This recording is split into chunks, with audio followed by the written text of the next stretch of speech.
राजेंद्र कुमार नायक और राजनीति में आने से पहले मैं IAS एलाइड था और हिंदुस्तान का 52वां कंट्रोलर जनरल डिफेंस अकाउंट्स। मैं राजस्थान सरकार में एक आयोग है SC वित्त एंड विकास आयोग, उसका अध्यक्ष हूँ और उस नाते ये मुझे जो दर्जा मिला है वो राज्य मंत्री का दर्जा मिला है। ये इसलिए मोदी है तो मुमकिन है, मुझे 4 साल ही हुए हैं। और एक चीज़ और मैं बताना चाहूँगा, जिस ढंग से हमारे इंटरनेशनल रिलेशंस को मैनेज कर रहे हैं डॉक्टर S जयशंकर, वो भी उनको लिया है यहाँ बठिंडा में एक रिटायर्ड IAS को।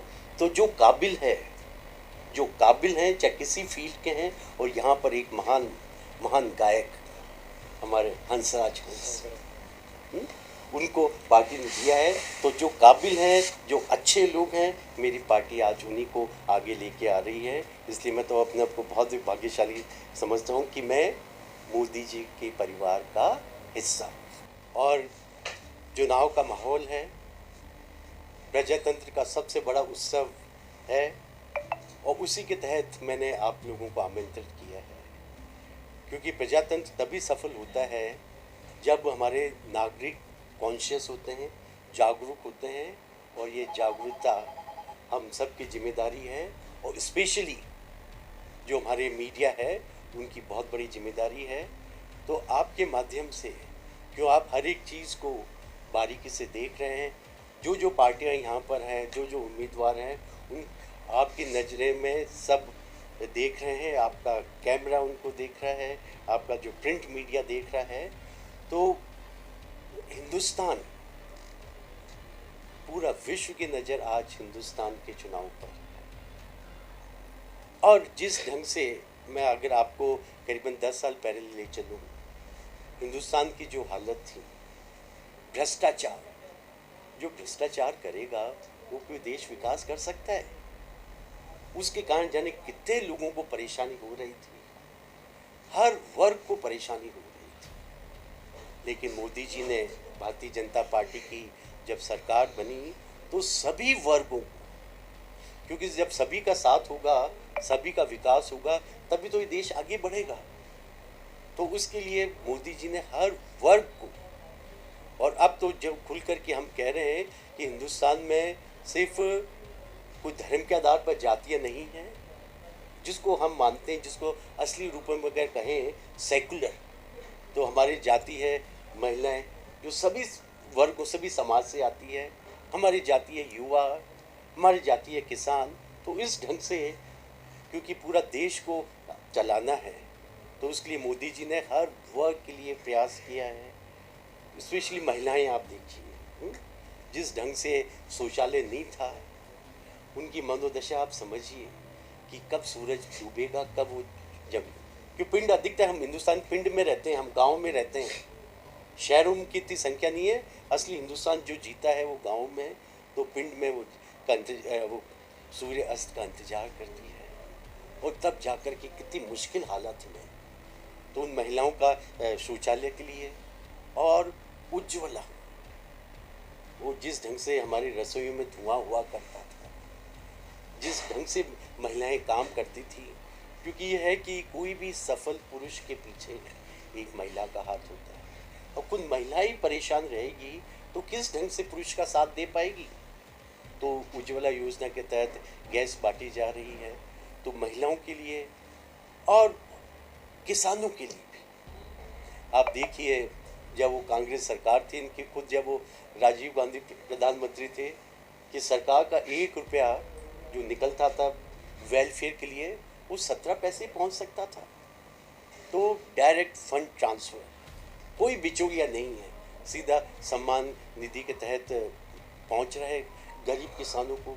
क्योंकि हिंदुस्तान में आज भी काफ़ी लोग ऐसे हैं, हालांकि मुझे ये कहते हुए बहुत ही गर्व महसूस हो रहा है, करीबन 20 करोड़ लोगों को गरीबी की रेखा से ऊपर लेके आए। तो उन गरीबों के लिए भी इन्होंने, भारत सरकार की जो योजनाएं बनी है, मोदी जी ने उनका ध्यान दिया है।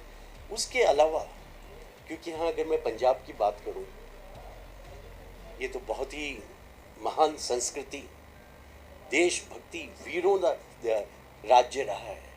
तो यहाँ पर जिस ढंग से करीबन 32% रिजर्व कैटेगरी के लोग हैं। तो भारतीय जनता पार्टी सभी का साथ सभी का विकास, सो इसके तहत उन्होंने जो डॉक्टर भीमराव अंबेडकर ने जो सोचा था उसको साकार करने के लिए काम कर रही है। डॉक्टर भीमराव अंबेडकर ने दो चीज़ों का विरोध किया था, लेकिन पंडित नेहरू कहाँ समझने वाले थे। एक जो विरोध किया था कि एक अलग से संविधान कश्मीर को देना, अरे हिंदुस्तान है, अगर आप अलग से देंगे तो सबको देंगे। हम एक मुल्क हैं, एक हमारी संस्कृति है, और इसी संस्कृति का हम सब लोगों का विश्व में एक आदर भाव से हमारे को देखा जाता है, तो इसका विरोध किया। दूसरा एक विरोध किया था तिब्बत का। चाइना ने कहा कि तो मेरी है, और वो नेहरू कि उस समय ना तो उनमें ताकत थी ना एटम बम था, लेकिन अपनी बात तो रख सकते थे कि ये तो फिर कहा तिब्बत को जब चाइना में दे दिया, यहाँ तो घास ही नहीं उगती। अरे विश्व का पूरा इतिहास उठा के देख लीजिए, किसी राजा ने अपनी जमीन अपने दुश्मन को इसलिए नहीं दी कि यहाँ घास नहीं उगती। तो ऐसी कई चीज़ें थी जिसको इन्होंने डॉक्टर भीमराव अंबेडकर जो सोचा था, मोदी जी ने आज पूरा कर रहे हैं, और जो अखंड भारत हमारा सपना है। अब कश्मीर कोई डिवाइडेड कश्मीर थोड़ी है, आधा वो जबरदस्ती पाकिस्तान ऑक्यूपाइड कश्मीर, वो भी हमारी भारत माता का हिस्सा है। और हमारी पार्टी जिस ढंग से अखंड भारत के लिए कह रही है, तो एक दिन वो भी दूर नहीं होगा जब हमारा आधा जो कश्मीर है वो भी हिंदुस्तान में रहेगा। अभी आप डॉक्टर भीमराव अम्बेडकर की बात कर रहे हैं, तो विरोधी जो है वो यह बात उठा रहे हैं कि अगर 400 पार हो जाता तो आपके पास शक्ति आ जाएगी संविधान बदलने की, आप सबसे पहले संविधान बदलें। आपने बहुत बहुत अच्छा प्रश्न पूछा। I am really very happy that you raise this question. देखिए, हमारी पार्टी की नीतियाँ हम बनाएंगे या कांग्रेस बनाएगी? कहाँ से सपने आ रहे हैं इनको? हमारे तो मोदी जी ने साफ कहा है कि जब तक मेरे जान में जान है, आरक्षण को आंच नहीं आने दूंगा। ये कौन होते हैं? क्या वो सुपर है हमसे? मोदी जी क्या उनके नीचे काम करते हैं? इस प्रकार की अफवाहें फैलाना सरासर गलत है। और दलित समाज में, क्योंकि सबका साथ सबका विकास ये पार्टी का सिद्धांत है, तो मोदी जी ने जो डॉक्टर भीमराव अंबेडकर, जिसको पूरा विश्व सिंबल ऑफ नॉलेज के नाम से जानता है, शिकागो कोलंबो यूनिवर्सिटी ने उनको ये टाइटल दिया।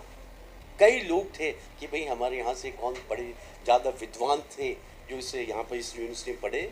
1000 लोगों का सिलेक्शन किया, उसमें हमारे हिंदुस्तानी डॉक्टर भीमराव अंबेडकर का था।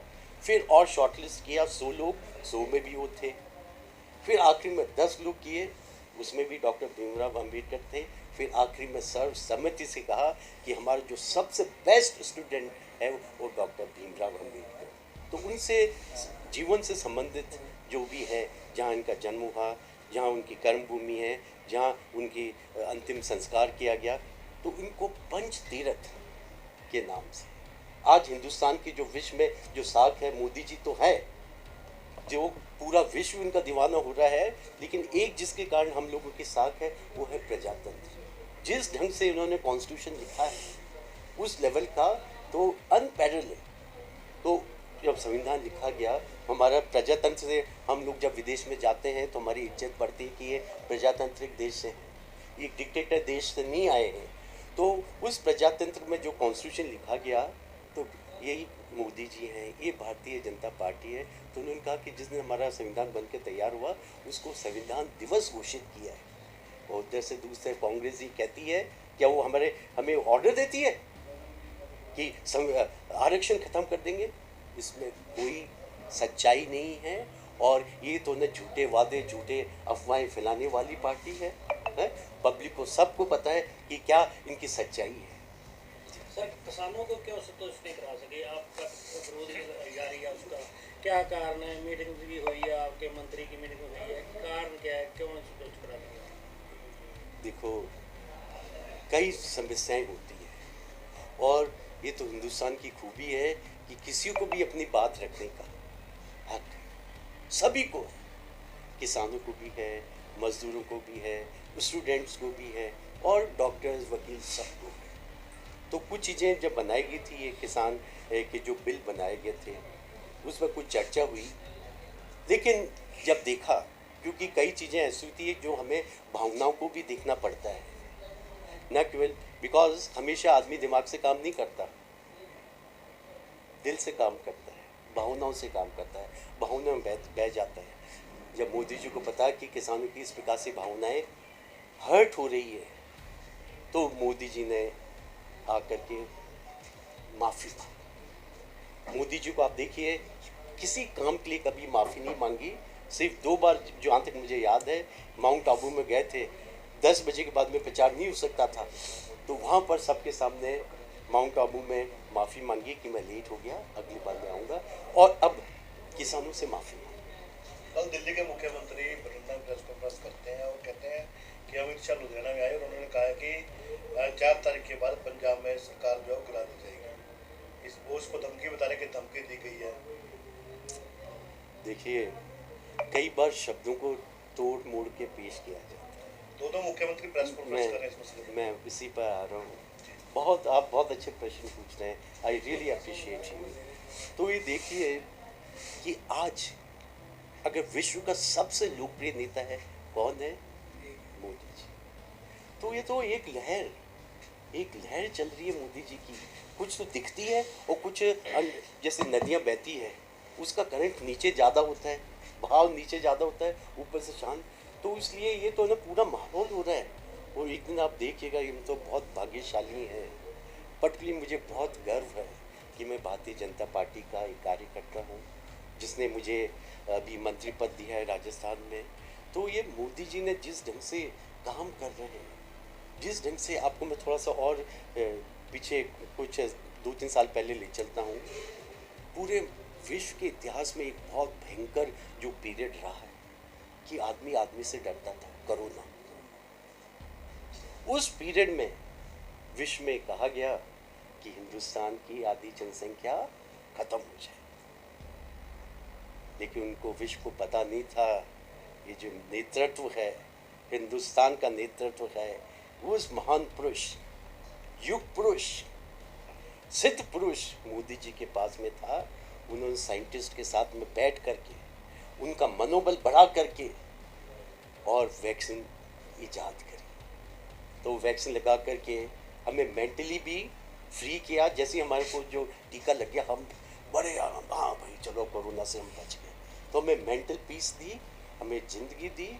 और उसके अलावा क्योंकि कोरोना पीरियड में काम धंधे बंद हो गए, जो रोज़ कमाते खाने वाले थे उनकी हालत ख़राब थी, तो उनको 80 करोड़ लोगों को फ्री राशन दे करके। और मैं एक एग्जांपल आपको इसी पर दूंगा, क्यों हम कहते हैं, लेकिन आप ये देखिए कि हम कहते हैं वो सही कहते हैं नहीं कहते हैं।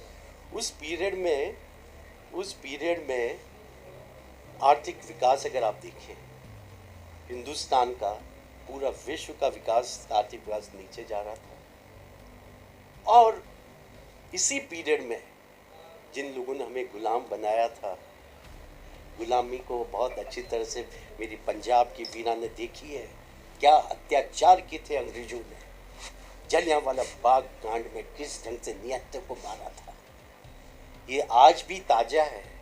तो उन्हीं अंग्रेजों को जो पहले 5वीं पायदान पर थे अर्थव्यवस्था में, उन्हीं को पछाड़ करके आज विश्व में हिंदुस्तान 5वीं सबसे बड़ी अर्थव्यवस्था बन गया। ये इस बात का प्रतीक है। अगर ये भ्रष्ट होते, हम भ्रष्ट होते, तो क्या आर्थिक विकास होता है? तो ये बहुत बड़ी बात है। हमारा भ्रष्टाचार के विरुद्ध में संघर्ष है और हमारे पर एक भी लांछन नहीं लगा है। अगर भ्रष्ट होते तो विश्व की 5वीं अर्थव्यवस्था बन गई। भारतीय जनता पार्टी 400 पार के नारे पे खड़ी उतरेगी?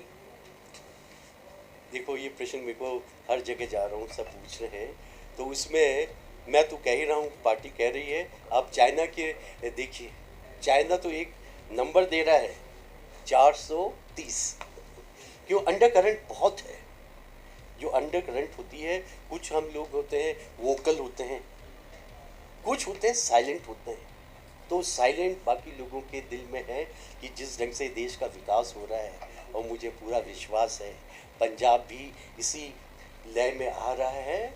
और जो सबसे श्रेष्ठ जो है, पूरा विश्व जो मानता है कि जो सबसे बड़ा अच्छा नेता है, तो उसी नेता हमारे प्रधानमंत्री मोदी जी का पूरा हाथ आप मजबूत करके, ना केवल हिंदुस्तान का, हमारा पंजाब का विकास में भी आप लोग भागीदार करते हैं।